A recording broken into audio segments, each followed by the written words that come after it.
Hi everyone, welcome back to the Cartel YouTube channel. And today we've got another deck profile from an OTS winning list. We've been very active winning the OTS championships.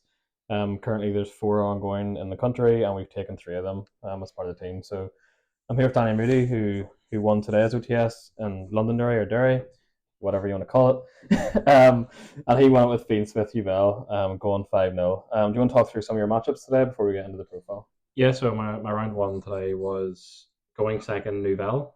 When a deck makes you go second or go first, now you kind of assume it's Tenpai, so that was quite scary. Wasn't sure what to expect. Round two was against Ray on Snake Eyes. That was a tight game. Came down to his Molchummy not drawing hand traps. Was able to establish full board. And then round three was against Dragon Maid, which was a strange matchup, but it's okay. And then my round four and round five were both Tenpai matchups, and round four was Michael Flanagan, another teammate. So a few team kills along the way, but some hard fought games and some nice opponents as well. Yeah, it seems like naturally the deck plays just really well in the Tenpai, just based on the non-engine and the requirements and them Yeah, struggling to out the board basically. yeah. If I could play five Tenpai to win an OTS, I would. Like I haven't lost the deck since before Euros at this point. It's I don't know 5 6 weeks ongoing undefeated against Tenpai, playing it at least once a week. So yeah, this deck does really well in the Tenpai, and naturally where there's Snake Eyes, Tenpai will rise to the top. So that is normally where I end up playing the Tenpai is the final couple of rounds. Is there any shout outs you want to give before we start this? Yes, so to shout out our sponsor, Seventh Dimension. They host our tournaments at the weekends and helped us get the team merch. And of course, the rest of the Car Cartel and Jared behind the camera for helping test and travel with me this weekend. And hopefully you'll take one yourself tomorrow. Hopefully. All right, let's get into the profile then. Okay, so we have this sorted by engine. So we'll start with our Yubel engine. So we have Yubel and Terror, one of each. Don't need any more of that. 2 spirits, probably fine at 2. You could side one out, go in second. 3 Lotus, one of your best starters in the deck. And then one of your best extenders is Grave Skirmer. You don't want it to clog up your hands, because unless you're playing Almirage, which, spoilers, I'm not, it doesn't do a whole lot on its own. So main 2, and then post side, I'll take one out, go in second. Spells for the engine, we have 1 Nightmare Pain, our Honorary Nightmare Throne, and our 3 Thrones. That's our Yubel package. Yeah, and it seems like I was talking to Ray, and just when you have Nightmare Throne, the deck just plays at a different level nearly compared to when you don't have it. Like, it's just so much better. There's so many times you try to trigger off your Nightmare Throne and realize you don't have it, and it just makes you sad. Yeah. But the card's really good. So we play the Dark Lightning Beast package. So I'm on 2 Beast, 1 Chaos Omni Beast to search with the Beast, and then the 3 Gates. Yep. I think this is pretty standard now. Some people play 1 Dark Lightning Beast, but the deck already has a fairly limited number of starters, especially when compared to something like Snake Eyes. So I wouldn't want to limit that more by choice. Yep. We play our Unchained cards. We have the 1 Reborn and the 1 Shavara. Both fine, apart from the Reborn is stuck to my hand. Yeah, how many times do you have it today then? Because I know it's been an ongoing issue. It's always game 1 after releasing Dice Roll going second, Yep. and there's nothing you can do about it. Unfortunately, the deck doesn't perform as well without it in the main, so you kind of have to have it, and it's just a sacrifice you have to make. Then, as Jared mentioned, we're on the Fiendsmith package, so we're on 3 Engraver, 1 Lurie, and 1 Tract. I don't think you need any more than this. The extra Tract would be nice from time to time, but there's times you have a double Engraver Tract anyway, and it's already bad, so you don't want multiple. And do you ever side any of that out, post side or anything, or do you keep it all in? Going second, I'll maybe side out 1 Engraver, and that's about it, because it's kind of weak to disruption itself. Like, uploads and checks it quite hard, so that's normally all we do. So that's a main deck engine count of 27, and that hasn't changed me for a couple of weeks now. So then we are on 18 non-engine, taking our deck count to 45 total. So we're on 3 Ash, 3 Veiler, and then one of the changes I made today was I added the extra Nib and the extra Veiler in place of 2 other hand traps. I expected more Snake Eyes this event, so I put in the Nib, and it didn't come up once because of my matchups.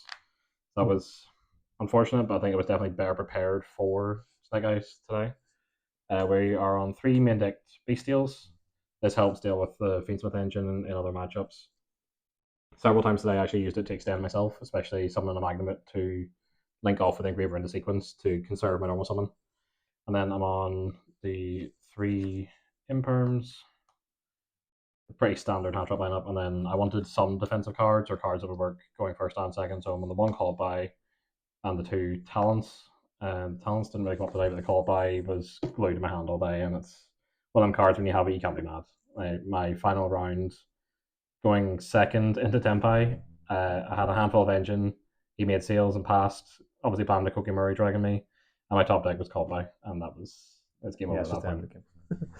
Yeah, callback can be absolutely insane. I guess just talk about the Biscuits for a second. Do you think 2 Druisworm and a Magma is the correct choice? Do you think Baldric could be good in this deck? Like, are you always just happy with Druisworm being one of the better Biscuits, especially if you Baldric is definitely one of them things I am considering, but a lot of the time, if you have a spare Dark in this deck, for example, it's a Yubel monster, you don't really just want to send that off, even if it is to, say, negate or banish a Link Summon, for example. But maybe this could be one, or if I want to take into some more Fiendsmith hate, maybe I side the Baldrics in.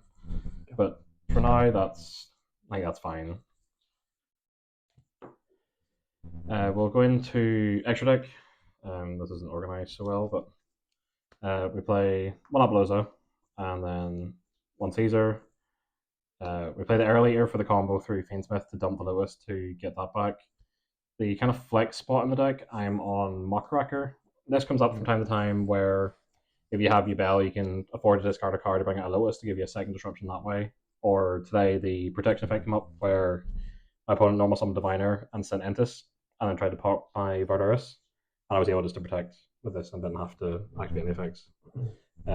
Our SP and our Reg for the SP. And then our Fiendsmith stuff, we are on 1 Requiem, 1 Moon, 1 Sequence, and then the Desiree and Lacrima. I used Lacrima quite a lot today, just to put a bit of damage on the opponent to apply a bit of pressure. And then 2 Phantoms, and then our Yama and our Varduris. I think pretty much everything in here got used today. I used it earlier, probably more today than I ever did. I ended Muckracker a couple of times. Apollousa probably the least used card, but I did link it into it using the Reg and the Sequence a couple of times, so then I could get a free body out of the attached to Desiree. But yeah, everything here performed well. I don't think I would really change any of this. And do you think the Fiendsmith cards are really balanced and fair? Yeah, I mean, I'm really, really glad they printed them because they work well in a Fiend deck. So, yeah. I mean, if the ban list does something and hits Moon, we might be in more trouble. But as a Fiend deck, I think you still play the Fiendsmith cards regardless. It's so free to be able to go into an hour later to start your combos playing. Yeah, and I definitely think hitting that is just so unlikely, even though it probably should be hit. Because people can call for Beatrice's head, and if they ban Beatrice, I'm fine with that because I've decided to take the route where I avoid that possible vigility where this gets me what I need anyway. Yeah. It's just the NW Tears combo missing, but you'll see from my side, I'm not too worried about that because it, to me, feels a bit win more. If you can get to that point, you're normally already doing pretty well in the game. So my going first sides, I have Anti-Spell and Triple Judgment. Judgment has felt really good with the board breaker variant of Tenpai running around, and in other Snake Eye matches and stuff, being able to just the Judgment link someone or something is critical. And then the Anti-Spell is basically just another Judgment. It does the same job at covering the board breakers where they can't disrupt me that way. And did you see Anti-Spell at all today, or was it just...